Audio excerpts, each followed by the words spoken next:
opción es el diálogo, recuperar la palabra. Y pensamos que ese era un buen formato para ofrecer una propuesta novedosa, y es que dos personas puedan estar hablando, nosotros podemos estar escuchando como si estuvieran en el salón de su casa, de las cosas que les preocupan. Y eso nosotros lo estamos viendo en directo y lo veremos en la pantalla. Es importante, yo creo, Elena, que hablemos un poco de cómo ha introducido Pepe Aiello el tema del Banco de Cultura. Es una idea que surge, como ha dicho Pepe, de una manera espontánea por parte de Arcadi Blasco y un grupo de gente que solemos ser amigos de él, en la que, como ha dicho también Pepe, pues hay todo tipo y condición. Es gente que la mayoría de nosotros, no es el caso de Elena, sí el mío, estamos ya jubilados, tenemos de alguna manera, salvo que haya otra catástrofe nueva, la pensión asegurada, y por lo tanto podemos hacer como en aquella época de la República en la que la gente se tiraba a los pueblos, entonces hacía falta, ahora menos, mucho menos, a hablar de cultura y a intercambiar. Por supuesto, gratis et amore. Nosotros estamos a disposición de cualquier ayuntamiento, y si es progresista mejor, porque son los que están pasando peor la crisis, ya que tanto el gobierno central como el gobierno autonómico son de un partido diferente a los ayuntamientos de izquierda, y por lo tanto digamos que determinados ayuntamientos tienen menos posibilidades de recibir subvenciones y hacer cultura. ¿Qué es Banco de Cultura? Pues Banco de Cultura es un intento de ofrecer de una manera absolutamente desinteresada, salir a ofrecer conferencias, debates, charlas, exposiciones de todo tipo, para que de alguna forma el impulso que hemos tenido durante estas 2 o 3 últimas décadas, donde el renacimiento cultural, especialmente en el País Valenciano, ha sido muy importante, no decaiga. Por lo tanto, hay una serie de gente que aquí estamos dispuestos a ir donde nos pidan. En un principio era una idea pensada solamente para la provincia de Alicante, pero estamos recibiendo, a raíz de que salió lo del Banco de Cultura en el país, estamos recibiendo peticiones de diversos pueblos de Valencia para que también el Banco de Cultura vaya de alguna manera, a ofrecer sus servicios. Podremos abrir sucursales, porque yo creo que lo del banco se ha ocurrido a Arcadio por el momento que vivimos con tanto hablar de los mercados. Y hoy de banco o de Bankia mejor no hablar. El nombre del banco yo creo que es como un guiño, ¿no? Pero ya, si puestos así, tendremos que abrir sucursales, porque si nos piden de Valencia, dirá que va, pero si nos piden de Granada... Bueno, Granada no está mal, la Alhambra no está mal, conocer la Alhambra. Pero que pueden abrir sucursales, ¿no? Y yo sí que estoy de acuerdo que todos somos muy izquierdosos, pero a mí si nos piden todas las exposiciones y todo esto, cualquier pueblo, a mí me gustaría más, porque la gente de los municipios es de todos los colores. Por supuesto. Entonces no vamos a ser discriminatorios. Yo creo que nace un poco que no haya una sequía cultural, porque va a haber una sequía, ya la está, económica, que es lo único que nos falta. Pero si porque nos falta el dinero no vamos a tener ya nada de nada, pues eso es lo que va a ser un poco peor. Dinero no vamos a tener, yo no sé de dónde, pero cultura podemos tener. A lo mejor de otra manera, tratada un poquito más económicamente, pero la cultura yo creo que es un bien bastante gratuito, ¿eh? Porque sobre todo yo pienso cuando los artistas plásticos, si su obra vale cuando se mueren. Los artistas plásticos, por ejemplo, viven siempre muy económicamente, que es lo que más conocemos. Y los escritores y toda esa gente es casi cuando, al final de su vida, cuando reciben algún dinero. Se puede hacer cultura sin dinero, aunque es más complicado. Lo que pasa es que hemos pasado una época de vacas gordas y ahora hay que acostumbrarse. Yo recuerdo que yo entro en la Consellería de Cultura en 1981, en un gobierno preautonómico. La presidencia de la Generalitat entonces estaba en manos de un partido de centro, la Unión de Centro Democrático, y había también, era un gobierno tripartito, donde estaba la UCD, donde estaba el Partido Socialista y donde estaba el Partido Comunista. Yo, como miembro del Partido Socialista, entro a trabajar con el entonces conseller Ciprià Siscar, de Cultura, y nos encontramos con que lo primero que me dice Ciprià: eres el primer director general que he nombrado. Aquí tengo la lista de las direcciones generales que quiero que algún día la Consellería desarrolle. ¿Cuál quieres? Y yo recuerdo que, como buen catalán, lo primero que dije fue: ¿dónde hay dinero? Dice: hay un poco de dinero en la del libro. libro y bibliotecas. Digo, pues esa, hay que empezar a hacer cosas. La cantidad era ínfima, hasta tal punto que los que tenían el dinero, las competencias en libros y bibliotecas eran precisamente las diputaciones provinciales. Bueno, pues me fui a ver a los 3 presidentes de diputación, 2 de ellos de UCD, el de Alicante y el de Castellón, con los que llegué a un acuerdo, y el presidente de Diputación de Valencia, que era socialista, curiosamente con el que más problemas tuve, pero al final también llegamos a un acuerdo. Y conseguí que el dinero de los centros coordinadores de esas diputaciones pasaran a la Generalitat. Y ahí empezamos a trabajar.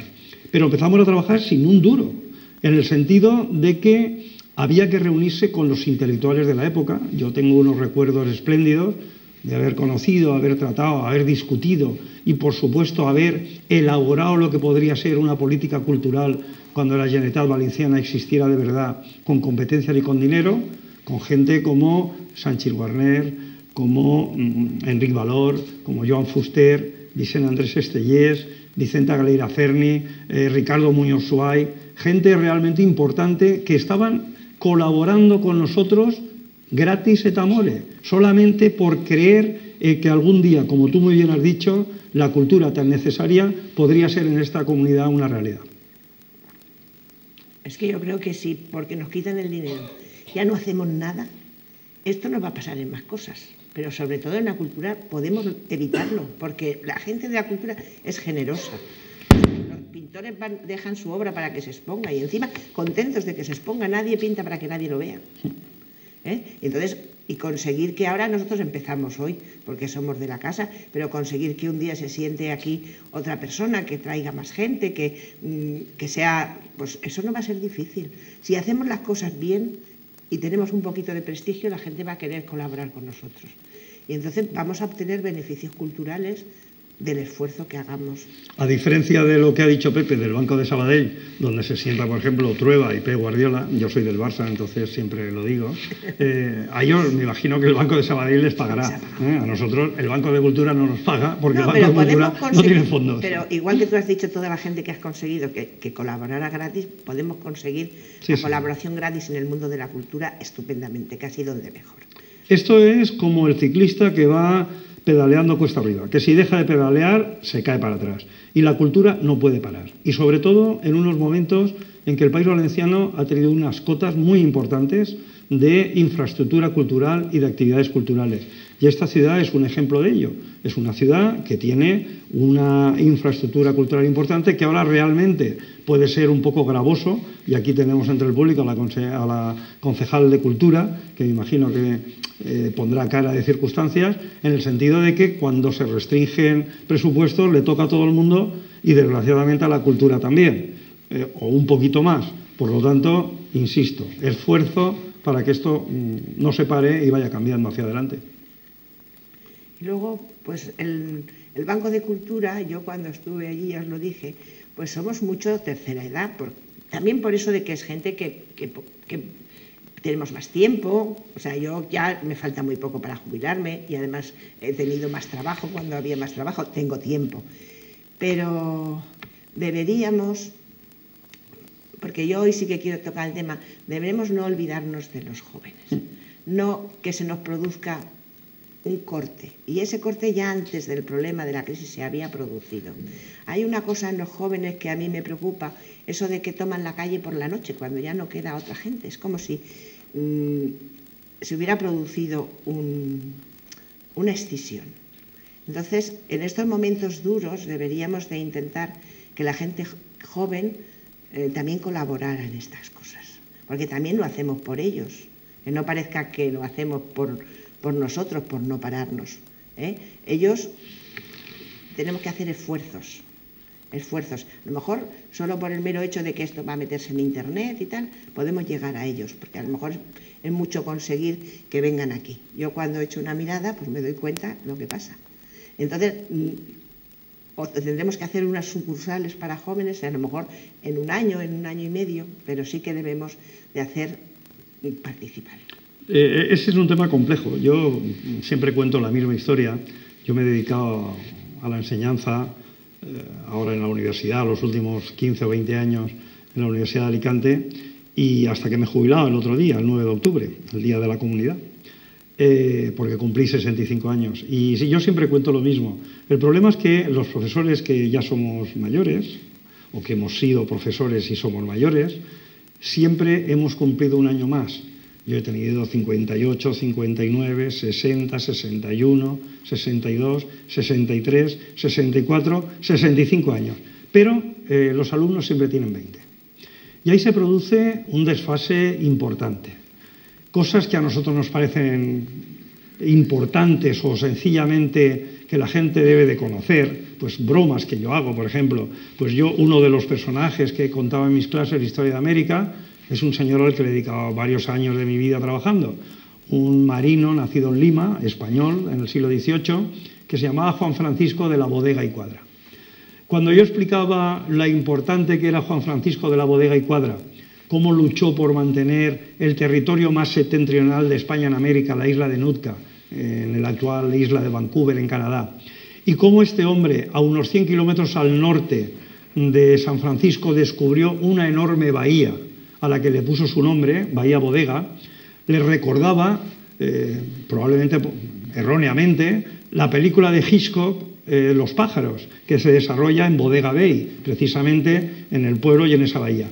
Y cuando le decía la película Los pájaros de Hitchcock, normalmente la cara de incredulidad era tremenda, porque esta gente joven de 20 años, Hitchcock es, bueno, pues una cosa como para nosotros puede ser Theodor Dreyer, a nivel cinematográfico. Por lo tanto, es verdad lo que tú dices, absolutamente de acuerdo, pero no sé de qué manera se podría establecer ese contacto con la gente más joven, porque están metidos en otro mundo y en otras especiales circunstancias a nivel artístico, a nivel de lecturas. Solamente lo tienes que ver en cualquier suplemento, por ejemplo, en Arte y Letras. Hay una parte hecha por gente sesuda, normalmente mayor, y otra que lleva gente joven a la que a mí a veces me cuesta y lo procuro entrar. Tal vez deberíamos hacer un esfuerzo mayor. Sí, yo creo que esto no es bueno para la sociedad. Aunque siempre ha habido una ruptura generacional, nosotros no hemos tenido tanta ruptura cultural. Yo, por ejemplo, con mis profesores o con tal, yo recuerdo que aparte de un respeto y pues a mí me enseñaron a leer poesía, a mí en un colegio de monjas me leyeron las primeras poesías de Miguel Hernández, así como de tapadillo, ¿sabes lo que te digo? No, claro. Y entonces, ¿qué pasa? Que ahora que además son tiempos difíciles, donde los estamos transmitiendo solo una cosa negativa, no tenéis futuro, no tenéis no sé qué, no tenéis no sé cuánto, y no les estamos tendiendo puentes, ¿sabes? Pues por lo menos a nivel cultural tendérselos. Sí tienen su cultura, sí tienen su cultura. Por supuesto. Hay que hacer un poquito de esfuerzo, pero la tienen. ¿Para qué? Ellos parece que quieren darnos la espalda y nosotros parece que también nos despreciamos un poco, como diciendo, os lo dimos todo hecho, cuando ahora nos damos cuenta que no es verdad, porque lo que les decíamos antes de tener todo hecho, tenían cosas materiales, que se han venido abajo. Y ahora mismo casi los miramos como si fueran unos desgraciados, no tienen futuro, no saben qué van a hacer el día de mañana, no van a tener trabajo, no van a tener ni la pensión. Y entonces esa cosa negativa a mí me está asustando un poco por lo que lo veo. Y luego la huida de esta gente joven preparada, porque han sido unos años en que la juventud española ha ido a la universidad en cantidades masivas, y por ejemplo esa huida que ahora se está haciendo porque necesitan trabajo. Tú tienes un ejemplo que contar. No es otro tipo de migración. Claro, porque yo, por ejemplo, tengo un hijo emigrante en un país donde la vida es más barata que aquí. Gana menos, pero vive mejor. Y desde luego no podría mandar nada. O sea, ¿Estonia? Estonia. Pero ahora mismo estaba a verlo. Y entonces, yo entiendo por qué no se viene. Él se quedó sin trabajo y a los 2 meses tenía un trabajo. Y tiene un trabajo en la universidad. No es que sea una maravilla, pero es mucho mejor que... Es un chico joven. Entonces, en esa universidad, pues tienen traducción simultánea. Entonces, a él le dan un tema, tiene que preparar una conferencia. Tiene 31 años, para él es un esfuerzo, le dan temas diferentes y da la conferencia y los otros traducen. Entonces, lo que tiene aquí, que es, él hizo publicidad, es llamar por teléfono a dar el coñazo a las casas. Eso no es un trabajo. Entonces, él no viene y dice, yo mando mis currículos, no me sale. Pero claro, yo no veo que él se piense quedar allí. Para estos chicos de ahora, cuando se van a Alemania los ingenieros, pero piensan que pueden volver en cualquier momento, ¿eh? No es tan traumático como la emigración que conocimos nosotros cuando éramos jóvenes. No es lo mismo. Ellos, gracias a estos vuelos baratos, van y vienen, se mueven, se casa un amigo y vienen y les cuesta, y por 100 euros van y vienen, ¿sabes? Porque saben entrar en Internet, cosa que claro. Nosotros hemos aprendido tarde esto. Sí, pero esto, aunque sea de abuelos, lo tenemos que meter en Internet, porque seguramente que lo van a encontrar. Y si ven que, por ejemplo, se habla de ellos también, eso es importante. Porque es que yo veo que ahora veo a la gente de mi edad y todo, fíjate, nuestros hijos, ¿qué van a hacer? Le hemos pagado una carrera, no vale para nada, tal. Bueno, no vale para nada, no. Están emigrando de otra manera que emigraron. O sea, de que no vale para nada, ni mentir. Porque hay que valorar también. En Alemania quieren los ingenieros españoles. Los quieren. Y les pagan igual que los que de ellos. Y eso no pasaba antes. Sí, yo recuerdo, perdón, 2 tíos míos que en los años 60 en Barcelona tuvieron que emigrar. Cerró su empresa y se fueron a Alemania. Y además se fueron en plan ilegal. Es un poco lo que vimos en una película que yo he pasado siempre que he podido en clase, que es Un franco, 14 pesetas. Es una película impactante, porque es como 2 españoles de una cultura relativamente pobre, en el sentido de que vienen de barrios trabajadores, se encuentran en un país completamente distinto a la realidad habitual. Y como hay escenas que, por ejemplo, pues, es una cosa chocante cuando entra uno en el servicio y ve el papel higiénico y cuando sale lleva papel higiénico y dice, ¿para qué usan el periódico? ¿Para qué usan el periódico? O cuando están comiéndose un bocadillo en el tren y tiran el papel al suelo y una señora mayor discretamente... O no saben lo que es un edredón y duermen encima de la cama y pasan frío. Son unas situaciones que familias mías vivieron hace 50 años, que queríamos superada con el estado de bienestar, con este auge que tenía España a todos los niveles, y que ahora realmente volvemos a pasar esa situación. Hace poco venía, después de un reportaje que hicieron, creo que fue en la 1, sobre algunos españoles en Noruega, pues al poco tiempo venía un reportaje en El País en el sentido de que muchos españoles, al ver el programa, se habían ido a Noruega buscando trabajo y claro, se encontraban en un país con un frío tremendo, con un idioma absolutamente imposible de entender. A mí ese programa no te creas que me gusta mucho, porque no es muy realista.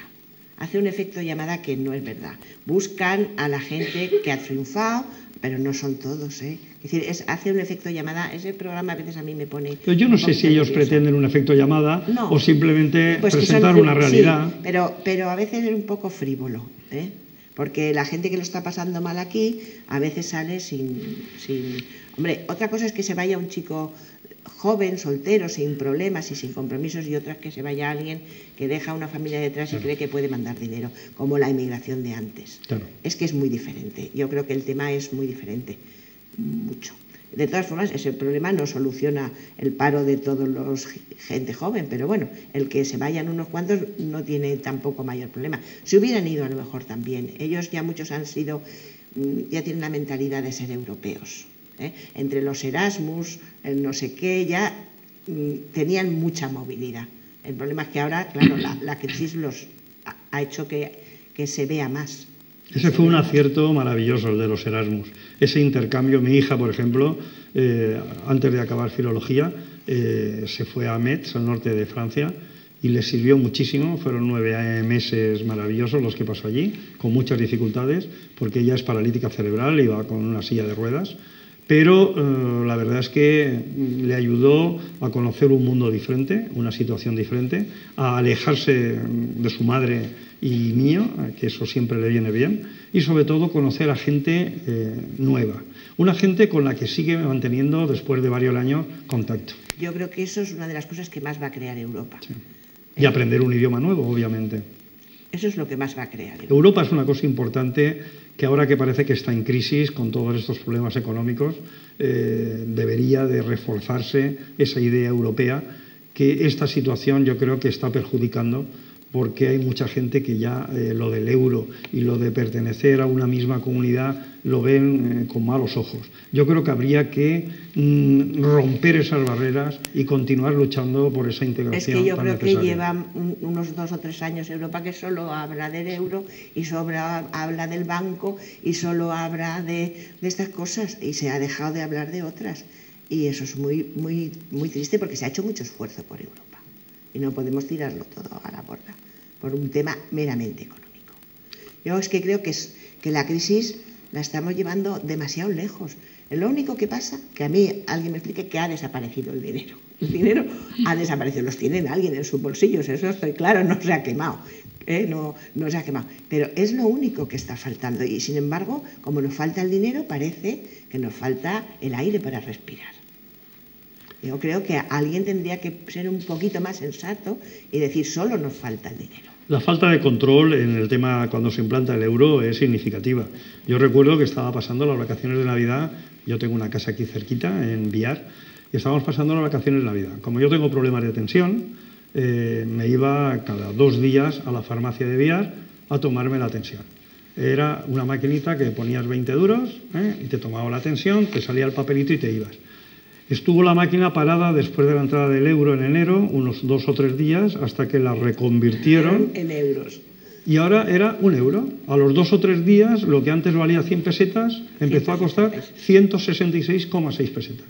Y así ha sido todo, aparte ya de las crisis y de todo lo demás que ha habido. Porque ahora hemos aprendido a hablar de cómo está el euro en relación con el dólar, cómo está el IBEX con relación con otras bolsas, esas primas de riesgo que suben y bajan, bueno, cosas que los que somos de letras jamás hemos conseguido entender demasiado.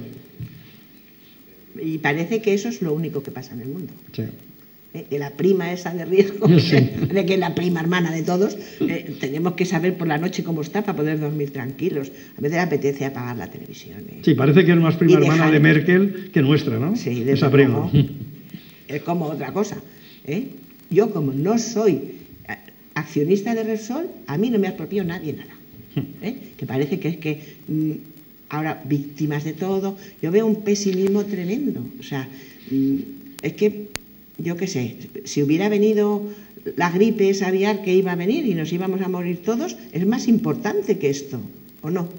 Que luego era también una historia un poco económica de los laboratorios, pero... La industria farmacéutica. O sea, si estuviera muriéndose la gente por la calle, eso es una desgracia. O lo que les ha pasado a los de Lorca, que se les vino el mundo abajo. Y aún tienen las casas. Aún tienen las casas. Pero a nosotros se nos ha caído todo el mundo abajo. Yo creo que estamos acojonados por el tema del dinero. Y que el miedo nos hace no reaccionar. Y eso tendríamos que reaccionar. Vamos a ver. Si cuando nos invadieron los franceses, el pueblo se echó a la calle y lo sacó. Ahora nos han invadido mucho más. Nos han invadido tanto que no nos dejan vivir ni respirar. Lo que hemos hecho con Grecia, yo creo que un día lo pagaremos muy caro. ¿Que lo hacían mal? Bueno, bien, pero hay que matarlos, hay que machacarlos. Lo hacían mal porque se lo dejaban hacer mal. Porque a alguien le estaba interesando que lo hicieran mal y les daban más dinero y más dinero. Parece que son... Desde luego el griego que estaba en su casa no es culpable de tantas cosas como que hemos vivido por encima de nuestras posibilidades. Pues las posibilidades que tenía hace unos años una persona era lo que tenía y lo que el banco le daba. Hoy, curiosamente, viniendo... Y al que no lo usaba lo llamaban retrógrado y que no te compras un piso, estás pagando un alquiler, pero si todo el mundo se lo compra. Viniendo para acá, en la SER, íbamos oyendo Concha y yo, un programa de Gema Nierga, donde debatían 2 catedráticos, que son habituales en el programa los martes, de economía, y la gente iba interviniendo, llamando. Y es curioso cómo ha habido mucha gente que ha dicho que les han falsificado su nómina. Puestos de acuerdo el banco y la inmobiliaria, el señor que ganaba 900 euros y que por lo tanto no podía tener posibilidad alguna de que le diera el banco el crédito, entre el banco que se llevaba la comisión correspondiente, el director o quien fuera, y la inmobiliaria, lo lo que se hacía era falsificar nóminas y el que ganaba 900 pasaba a ganar 1.800 euros. O sea, sabían positivamente que eso iba a explotar. Y ha habido mucha responsabilidad y mucha dejación por parte política también de que este tema pues no se haya parado a tiempo, y eso nos ha llevado a mucha ruina. El caso de Bankia. Nosotros, por ejemplo, gran parte de nuestros pocos ahorros lo tenemos en la antigua Bancaja, que ahora es Bankia. Sí. No va a pasar nada al parecer, pero no deja de tener un cierto regusto, y ya no hablo de la CAM, la caja de toda la vida en Alicante, que también está pasando por una situación realmente catastrófica, cuando han dicho, por ejemplo, que habían ganado 200 millones en un año de euros y lo que habían hecho era perder 1.500. Es decir, bueno, la falta de control en este país, de repente nos hemos dado cuenta de que nos parecemos más a un país del centro de África que de la próspera Europa a la que ya nos habíamos acostumbrado. Nos habíamos acostumbrado y nos creíamos que teníamos por derecho propio. Y es verdad que es muy importante, pero ¿por qué nos sentimos tan culpables los particulares? Yo creo que los particulares no somos tan culpables. Deberíamos de defendernos un poquito de todo esto. Porque en cualquier caso será culpable el señor Fernández Ordóñez, que es amigo mío, pero que ahora mismo ya no me siento yo tan orgullosa. Porque, claro, tiene un puesto muy importante para controlar las cosas y no las ha controlado. Y el señor Rodrigo Rato, que ahora se va y deja... Bueno, ya se fue del Fondo Monetario, claro, sin explicar por qué. Se va cuando las cosas pintan mal. Entonces, en la vida diaria de nosotros tenemos que responsabilizarnos de lo que tenemos. Yo no puedo dejar una obra cuando empieza a caerse, es que me meten en la cárcel. Y entonces nosotros deberíamos de ser un poquito más exigentes. Que ahora, por cierto, habrá muchas obras que habrás tenido que dejar sin que se caigan por la falta de presupuesto. Yo he tenido suerte y hay cosas que no he hecho la segunda fase. Entonces aún estoy, como no se va a hacer de momento, pues a lo mejor haciendo una cosita pequeña para dejarlo más o menos. No es lo mismo una obra que se hace una fase y continúa, pero yo, por ejemplo, tengo a gala gastar poquito dinero. Eso está bien. Sobre todo si es público. Sí, bueno, soy aragonesa. Cuando vine a esta zona me quedé un poco alucinada cómo eran, ¿no? El barroco efímero, típico valenciano. Claro, que yo decía, si es que lo queman todo en petardos. Claro. Y yo... ¿Más efímero que eso? Me he hecho, porque llevo desde el año 85, mis hijos se han criado aquí, ya no soy como cuando vine de Huesca. Pero aun con todo, pues yo la última obra que he hecho, que ha sido en Pedreguer, era convertir un antiguo cine en un auditorio. Y yo tengo a gala que ha costado 700.000 euros. Y es un auditorio moderno, con equipo... ¿Equipado y todo? Caramba. Y sus aseos y todo. Y yo lo tengo a gala. Sé que eso me ha dado problemas porque con la empresa, con tal, pero de vez en cuando, también lo digo, que ha costado 700.000 euros. Porque yo oigo hablar de los millones y a mí no me gusta.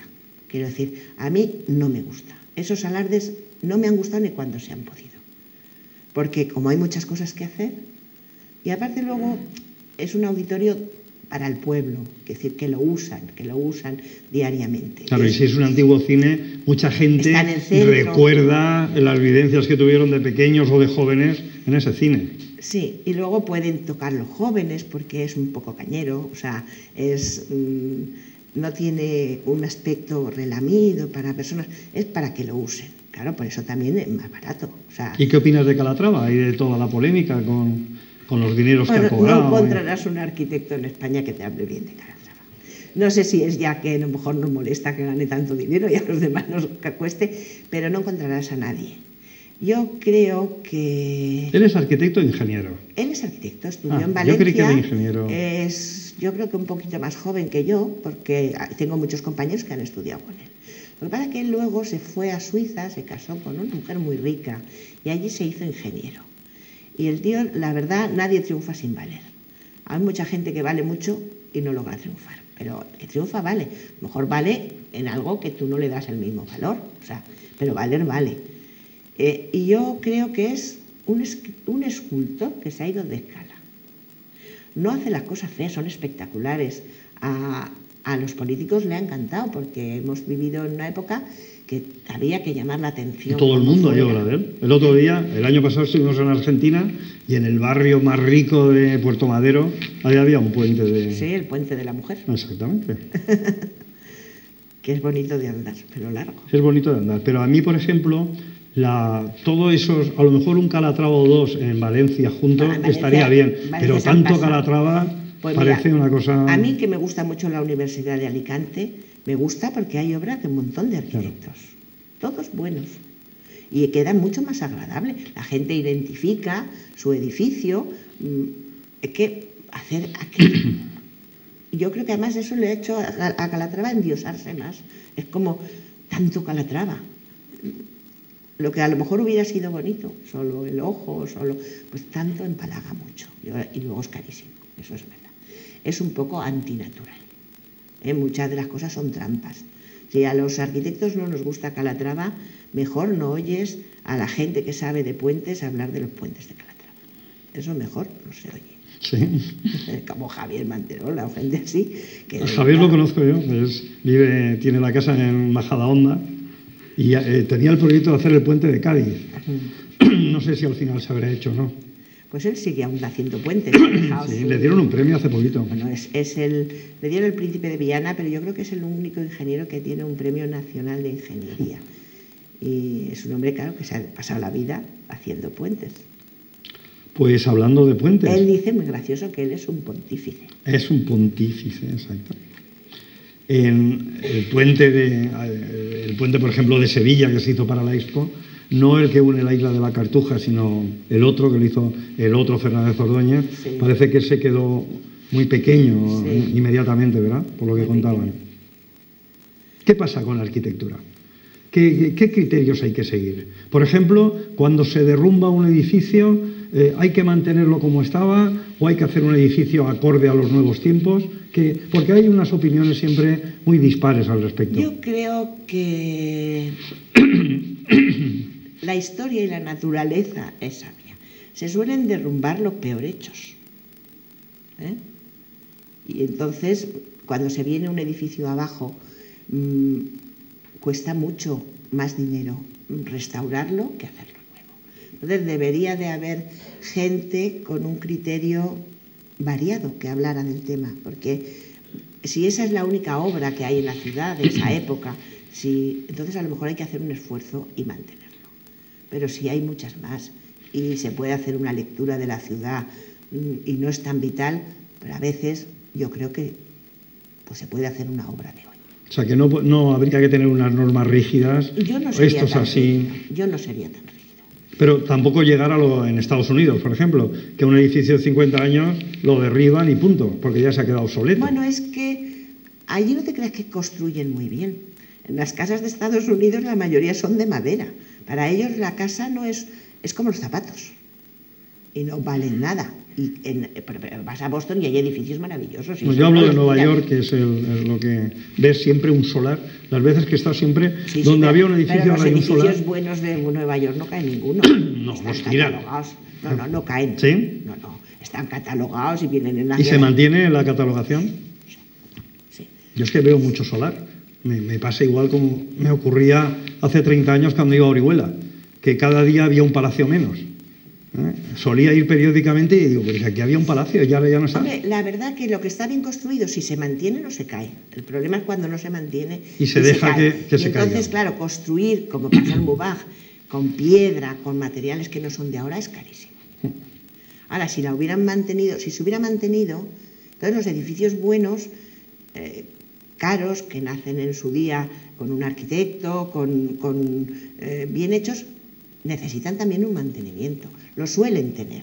Ahora, lo que nace ya en épocas, por ejemplo, en la posguerra, pues hubo aluminosis, hubo de todo. No había materiales, se construían mal. Pues muchos han caído y otros no caen, por ejemplo, en conservar en la playa de San Juan, en conservar ese edificio bonito que parece un barco, se han gastado lo que no está escrito. La pagoda que yo le llamo, que tiene esa forma. Pero merecía la pena, es un edificio singular que hay que dejar para que lo vean después.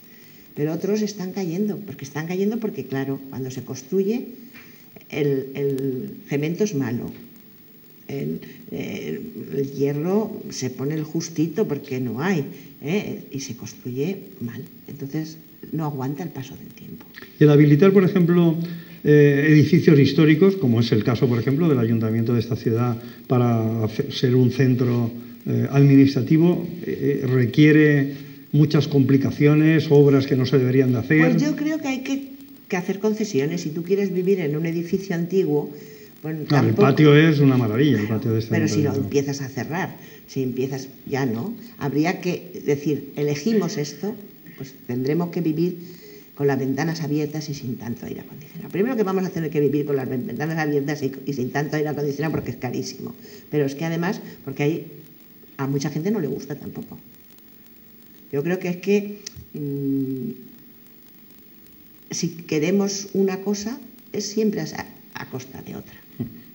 Luego lo que he visto, por ejemplo, en Alicante, tanto la Diputación como el Ayuntamiento están dejando cada vez más esos edificios más o menos históricos, el Ayuntamiento del 18 o la obra de Vidal en la Diputación de los años 20. Vacíos. Sí, como edificio representativo. Yo no estoy de acuerdo con eso.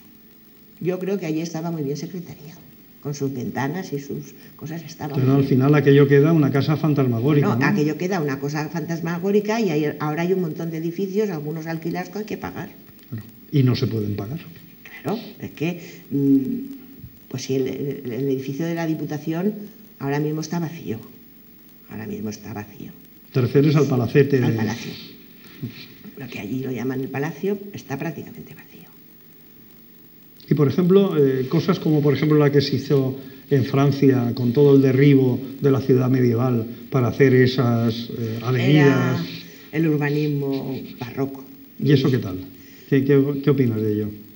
Bueno, eso es como una guerra que pasó y devastó y luego creó otra cosa. Quiero decir, esos barrios, si los viéramos ahora, eran chabolas. Claro. Eso ha pasado. Los incendios. Eso ha pasado en todas, lo que pasa es que no en todas luego han creado los bulevares que creó Haussmann. En otras ciudades también cayeron. De las casas que había en Madrid en aquella época no queda nada. No, Roma, Mussolini también tiró la ciudad medieval para sacar la Roma imperial, ¿no? Que le recordaba a viejos tiempos. Es que la ciudad medieval es lo que ahora son lo que llaman en Sudamérica las villas miseria. En cambio yo, por ejemplo, a la hora de aparcar me he equivocado y me he metido por donde no tocaba. Al final he aparcado en una plaza muy recoleta y muy bonita, la plaza de Villar precisamente. Y he visto como todo este casco antiguo está perfectamente cuidado. Claro, y tiene un limpio, trazado árabe total, sí, como tienen aquí muchísimos, Gata, todo eso. O sea que eso también hay que reforzarlo. Claro, podemos restaurar el urbanismo, pero hay que hacer concesiones. Eso es interesante. No puedes aparcar. ¿Cómo se puede restaurar el urbanismo? Claro, yo por ejemplo hice un trabajo en Gata, que es de esos que tampoco se ha hecho, que es... tenían que cambiar el agua, tenían que cambiar cosas, entonces habían hecho unas calles estrechas, unas aceras para ir que no se podía pisar, no, pero claro, para hacer eso tienes que peatonalizar una parte y el que vive allí no puede aparcar en la puerta de su casa. Que tampoco pasa nada. Que tampoco pasa nada, pero no puedes tener todo. Pero conviene, cuando el casco histórico se ha tenido la suerte que se ha conservado con su trazado, eso es parte de la historia de esa ciudad, pero el que vive allí tiene que renunciar a algunas cosas. ¿Y eso se degrada? ¿Hace que la ciudad se degrade? Hombre, eso se degrada muchísimo en cuanto en esas calles estrechas empiezas a dejar levantar una planta más. Pero no solo ya una planta más. Cuando la gente dice que se me cae la cubierta, que pido permiso al ayuntamiento para retejar, no retejan. Lo que tenían una cambrita así, levantan 1 metro y hacen otro tipo de cubierta. Entonces, el casco es el mismo, pero ya no entra la luz. Claro, el casco... Por lo tanto, ya no es el mismo, ¿no? Claro. Entonces, ¿qué pasa? Que también es muy difícil. Tú dile a un alcalde que no le deja arreglar las casas a la gente. Es que si yo me voy a gastar el dinero en retejar, voy a hacer como el de allí, que puede levantar y tiene una planta. Complejo. Es difícil. Conservar un casco exige conservar todo. Pero eran cascos para pasar con burro, pero no puede pasar un coche. Y hablando de cascos, ¿qué pasa en Asturias? ¿Qué va a pasar en Asturias? Oye, no estoy yo tan puesta en el tema de Asturias, porque la verdad que lo veo demencial. Sí, es una situación muy complicada. Elecciones para estar peor que antes. Porque los dos bloques parece que van a tener 22, suponiendo que el tribunal, el escaño... Y el poder que de pronto tiene una persona. Una persona puede decidir, ¿no? Eso, bueno, es curioso, es la democracia, no es la democracia. Pero que esa persona pueda decidir si gobiernan dos bloques completamente diferentes, ¿no? Y que a lo mejor lo que le gustaría no es decidirlo ahora, sino en cada votación. Claro, si porque el problema es que ahora se tienen que, de alguna manera, enseñar la patita, ¿no? Y decir hacia qué lado. Y eso, en ese partido que es un poco bisagra, que recoge un poco de todas partes, probablemente no quiera tampoco... Hombre, a mí me parece muy práctico el sistema francés de la segunda vuelta. Me parece muy práctico. Porque deja luego mayor gobernanza. Lo que nos lleva a una cosa de mucha actualidad, los resultados del domingo. Pues sí. Esperanzadores, no solamente para los que pensamos en izquierda, sino también, por lo que hablabas tú antes, de la economía, porque parece que el triunfo socialista en Francia puede hacer que la señora Merkel cambie un poquito. Baje un poquito su nivel de exigencia, que parece una maestra de escuela de esas malas que... rígida, que nos va a dar con una regla en la mano. Yo creo que ya antes se hablaba, porque ya en las campañas electorales hasta Sarkozy hablaba de que había que crecer. Si es que eso, yo creo que muy tarde se han dado cuenta, si eso tenían que haberse dado cuenta. Porque el tema está que en una situación económica que no nos permite de alguna manera acceder al consumo, lo que está haciendo es cada vez haya menos puestos de trabajo. Claro. Pues si ya lo vemos lo que ha pasado en Grecia. En Grecia se han pasado, eso te lo digo. Si Grecia de verdad estaba tan mal, hay que darle 10 años para que se ponga bien. Es que las cosas necesitan su tiempo. No puedes decir, lo más importante es esto. Pues no, a veces lo más importante es conservar la vida. Es como si un médico dice... es que este señor hay que operarle de corazón mañana. Dice, mire, es que tiene un cáncer y hay que primero curar una cosa y luego atacar otra.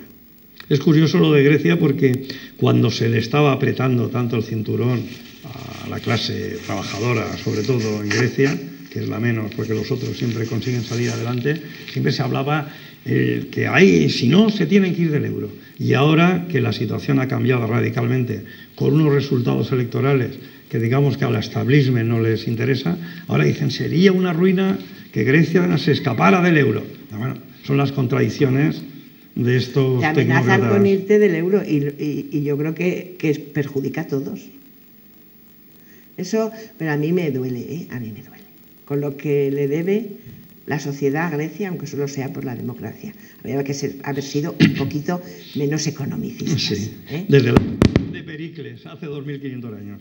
Pero sobre todo, tú eres una lectora compulsiva, según ha dicho Pepe Ayello, yo también, ahora tengo más tiempo, ahora como estoy jubilado, tengo mucho cine para ver, mucha música para oír y desde luego mucho para leer. Y estoy leyendo un autor de novela policíaca, Petros Markaris, que es un hombre interesante y que uno de sus últimos libros, si no el último, se lo ha dedicado de alguna manera a la crisis griega, y también tiene algún recordatorio a la crisis española. Y entonces es curioso cómo las similitudes entre dos países que estamos en las dos puntas del Mediterráneo prácticamente y somos periféricos, son periféricos y en muchos sentidos nos parecemos bastante. Pues yo entiendo que se hayan pasado y que además en Grecia, por lo que se ve, es verdad, la gente no paga los impuestos, hay funcionarios ahí a punta pala. Hace 30 años aquí tampoco se pagaban prácticamente. Que haya que reconducirlo. Pero lo que no puede ser es que se levante alguien por la mañana y que todo vaya muy bien y que de pronto cae no sé qué banco en Estados Unidos y de pronto es que ya nada vale. Yo creo que hay que Grecia necesita más tiempo. Pues habrá que dárselo. Porque si somos Europa, a no ser que seamos eso, solo un mercado, que ahora no me interesa y te vas voy a decir una borrada. No la digas, que te están grabando en internet. Pues por eso. Ya luego mis hijos me decían de pequeña, mamá, otras madres no dicen palabrotas. Y yo tenía que decir, no son de la construcción. Porque mi hijo pequeño me salió muy finito y decía, mamá, Bueno, pues nos han hecho una seña, yo creo que o nos hemos excedido o el público está aburrido.